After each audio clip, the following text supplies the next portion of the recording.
dispositif d'investissement en déficit foncier, c'est quoi? Ce dispositif s'adresse d'une part à des multi-investisseurs souhaitant défiscaliser le revenu de leur patrimoine locatif et d'autre part à des primo-investisseurs souhaitant acquérir un patrimoine locatif en partie financé par leur avantage fiscal. Lorsque l'ensemble des charges locatives d'un bien se révèle supérieur au revenu foncier du propriétaire, on parle alors de déficit foncier. Comment ça marche?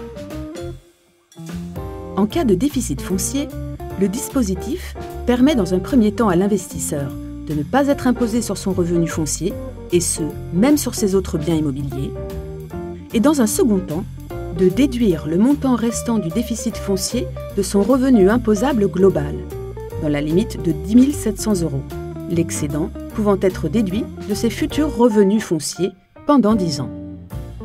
Prenons un exemple. Au cœur de la métropole rennaise, voici le château de la Touche-Milon, composé de 17 appartements d'exception. Ce cadre souhaite acheter un de ces appartements pour en faire un investissement locatif.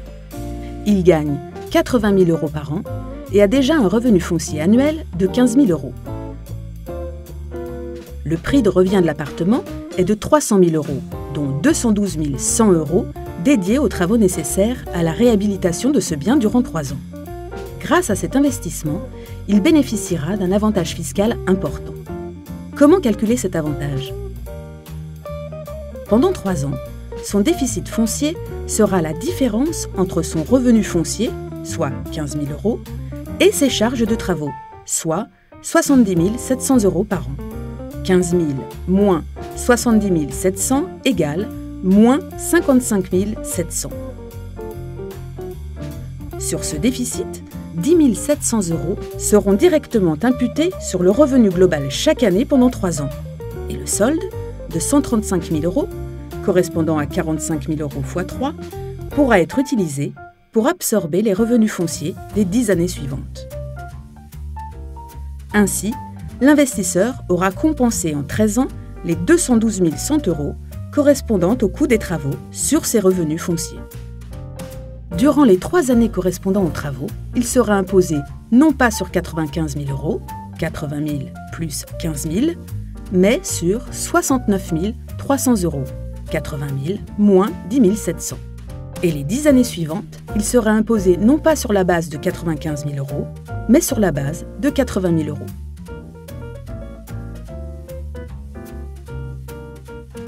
Pour bénéficier du dispositif de déficit foncier, il faut s'engager à louer nu son bien pendant 3 ans minimum, déduire des revenus fonciers les travaux lors de l'année de leur paiement, sans limitation de montant, imputer sur le revenu global uniquement les charges autres que les intérêts financiers qui viennent en déduction des seuls revenus fonciers.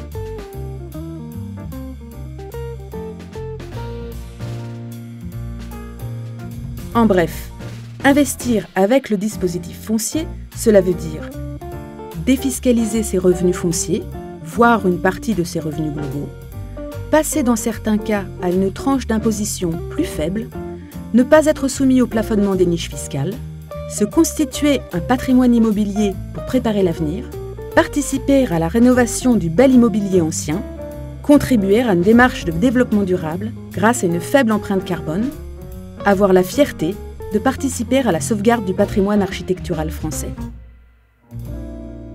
Avec Histoire et Patrimoine, investissez dans la sauvegarde du patrimoine.